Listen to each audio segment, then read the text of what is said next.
저희 L&A 헬스케어는 그 의료기기 분야의 종합무역상사를 표방을 하고 있습니다. 종합무역상사라고 하면은 과거에 그 한때 저희 나라의 수출의 주역을 담당했던 그렇죠. 그 미생에 놨던 회사들, 네, 그죠?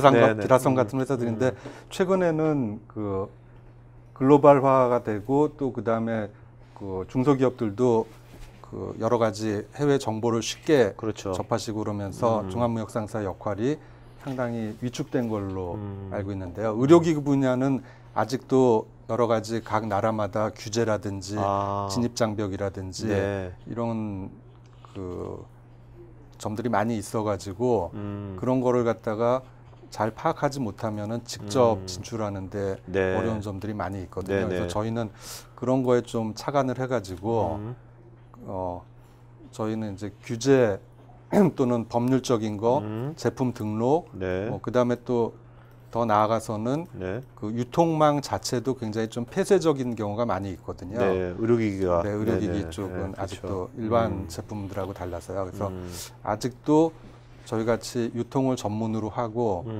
그 과거에 이제 종합무역상사 같은 역할을 하는 데가 필요하겠다라는 생각을 가지고 네. 창업을 했고요. 그래서 1차 퍼스트 스테이지에서는 저희가 해외의 그 유명한 다국적 기업의 제품들을 네. 동남아시아에 판매를 하는 거를 저희가 비즈니스 모델로 삼아가지고. 그러니까 우리나라 제품 우리나라에 한 게 아니라 네. 아예 제품 자체도 다국적 기업, 글로벌 네. 의료기기 회사의 네. 것들을 우리나라가 동남아시아에. 네, 그렇습니다. 네. 그게 뭐 저희가 뭐 특별한 그 어떤 목표가 있었던 것도 있지만 저희가 이제 그러니까 기본적으로는 의료기기 분야의 전문성을 가지고 있는 종합무역상사가 되자. 그래서 전 세계 여러 나라에서 만들어지는 의료기기를 또 그걸 필요로 하는 다른 나라들, 여러 나라들 네. 그 다대다에 그 유통을 하자라는 생각을 가지고 기존에도 뭐 국내에서 의료기기를 하시는 분들은 많이 있었는데 네네. 그런 분들은 이제 다 국내 시장만을 타겟으로 하셨거든요. 그리고 그렇죠. 그 소스도 뭐 한두 군데 회사만을 그 생각하셨고 한두 군데 제품을 뭐 대부분 한 회사의 제품을 국내에 들어와서 판매하시는 게 기존의 네. 국내 의료기기 유통의 그 대표적인 비즈니스 네네. 모델이었었는데 저희는 그 엔드 또는 다대다 그래서 여러 나라에서 경쟁력 있는 제품을 소싱을 해가지고 네. 그것들을 필요로 하는 시장이 있는 또 여러 나라에 판매를 하자 네.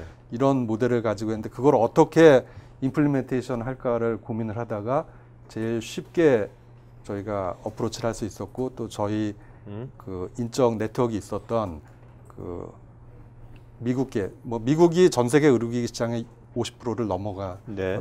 그렇기 때문에 미국계 다국적 의료기기 회사의 제품을 이름이 뭐니까? 우리 이름 말해도 돼요. 뭐 KBS가 아니니까 편하게. 네. 저희가 처음 시작할 때는 스트라이커 제품을 시작했고요. 네네. 지금은 스트라이커하고 뭐 짐머. 네. 네. 그래서 그 회사 제품들을 네. 동남아시아에 판매하는 비즈니스를 첫 번째 최근에 이제 고령화 사회가 되면서 그 정형외과 특히 관절 환자들이 많이 그렇죠. 생기시거든요. 그러니까 나이 드신 분 같은 경우에 네. 무릎 관절이라든지 엉덩이 네. 관절 그래서 이런 것들을 그 치환하는 수술이 있습니다. 그러니까 네. 관절 그러니까 저희는 이제 임플란트라고 부르는데 대체시켜 준 거네요. 네, 그렇습니다. 그래서 그런 그 임플란트들이 저희 제품의 주력이고요. 그다음에 비싸겠다. 왜냐면 조그만 이빨도 네. 임플란트 하면 몇백까지 되는데 관절 이따만 관절을 그 임플란트를 해주려면 와 그거 엄청 비싸겠네요. 네, 가격이 조금 됩니다. 근데 네. 그렇지만 이제 의료보험에서 지원이 되기 때문에 그 환자들 입장에서는 그렇게 큰 부담 없이 수술하실 수 있고 말씀하신 것처럼 저희 그 인더스트리의 환경을 생각해 볼 것 같으면 이렇게 아직도 장벽이 있는 네. 그리고 또 지역마다 규제도 있고 네. 다 다르고. 그리고 아무나 가게를 차려놓고 물건을 팔 수 없는 네네. 그런 게 있다고. B2B 쪽, B2B 비즈니스 네, B2B나 뭐 저희도 사실은 기본적으로 B2B라고 보셔야 그렇죠. 되거든요. 환자들한테 저희가 그렇죠. 직접 그 제품을 팔거나 그 홍보를 하거나 하지 않거든요. 그래서 그게 이제 또 그것도 이제 또 장단점이 있는데요. 실제 돈을 내는 사람은 환자인데 선정하는 사람은 따로 그렇죠. 있거든요. 그렇죠. 그래서 이제 만약 직접 돈을 내는 사람과 그걸 쓰는 사람이 같다 그러면 네. 경제성을 최우선시할 수도 있는데 저희 같은 경우에는 그런 점에 있어서는 네. 좀 다릅니다. 네. 이 장벽이라고 하는 게 두 가지 측면이 있는 거죠. 네. 그러니까 진입 장벽도 되고 네. 저희한테도 힘들지만 딴 사람들한테 그렇네요. 힘들고 그래서 그거를 갖다 넘어갈 수 있는 능력이 있으면은 도움이 되죠. 그러니까 사업하는 사람들은 어떻게 보면 뭐 기회를 자꾸 찾는 것보다 네. 지금 대표님처럼 뭔가 장벽, 뭔가 잘 안 되는 거 그것에서 어떻게 보면 좀 기회가 올 네. 수도 있는 것 같아요. 네. 의료기기 쪽은 아시겠지만 굉장히 그 복지라든지 이런 게 잘 돼 있고 먹고 사는 문제가 해결된 다음에 하는 거기 그렇죠. 때문에 전 세계 의료기기 시장을 보면은 미국이 50% 이상이고요, 절반 이상이고요. 네네. 그 다음에 유럽이 한 20%, 일본이 한 20% 돼요. 우리나라 의료기기는 앞으로 경쟁력이 어떻다고 보십니까?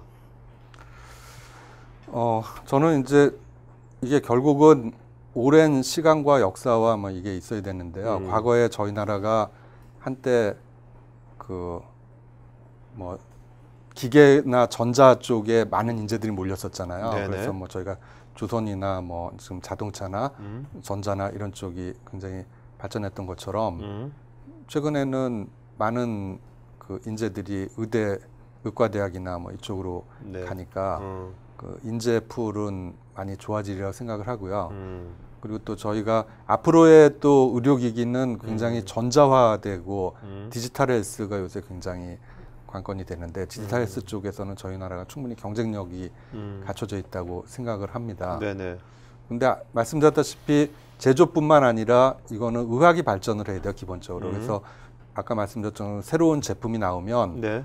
그걸 만드는 것으로 끝나는 게 아니라 그걸 갖다가 임상에서 검증을 해주고 실제로 효과가 있고 좋다라는 거를 해야 되기 때문에 그래서 해외에서도 보면은 그 메이저 업체들은 제품 개발할 때 반드시 의사들이 같이 참여를 해가지고 의사분들이 참여를 해서 뭐 제품 디자인도 하고 그러니까 엔지니어가 제품을 만드는 게 아니라 물론 엔지니어도 같이 참여를 하지만 네. 그 개발팀에 의사분들이 들어와서 같이 공동 작업을 하거든요. 네. 그래서 저희가 가지고 있는 그 전자 산업의 경쟁력하고 앞으로 의학 분야의 그 인재들이 같이 결합을 해서 하면 충분히 경쟁력 있는 제품을 만들 수 있으리라고 생각합니다. 그 의료기기 쪽을 하려면 어차피 글로벌 마켓을 보고 하지 않으면 그리고 그게 한국 시장이 작기 때문에 뭐 비근한 예로 말씀드리면 저희가 주력으로 하고 있는 인공관절 같은 경우에도 국내 업체들이 있는데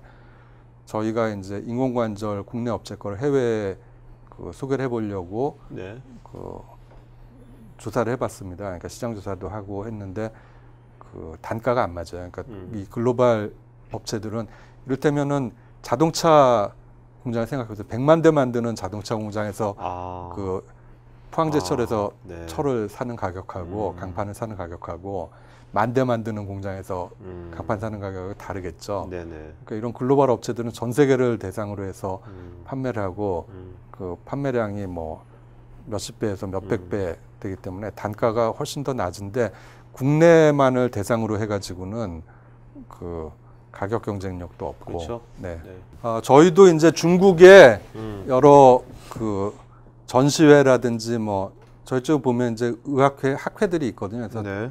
뭐 지지난 2달 전에도 제가 그 중국 정형외과 학회를 갔다 왔어요. 근데 네. 그 중국 정형외과 학회 갔더니요. 그때 북경에서 했는데 제가 보기에는 중국의 정형외과 의사가 한국 의사들 다 합한 것보다 더 많을 것 같아요. 인산인해를 네, 네. 인산인해를 이루던데요. 근데 저희도 이제 자주 중국에 있는 그 의료 전시회라든지 네. 뭐 이런 쪽 가거든요. 네네. 근데 이제 중국은 인원수는 그러니까 인구는 많은데 아직도 그 대부분이 그 소득이 낮고요. 그다음에 이제 중국 업체들이 많아요. 네. 중국에서는 아직도 뭐 지적재산권이나 이런 것들을 잘 안 지키기 때문에 이 해외 유명 제품들을 카피해가지고 아주 저렴하게 만들어가지고 파는 업체들이 네. 많이 있거든요.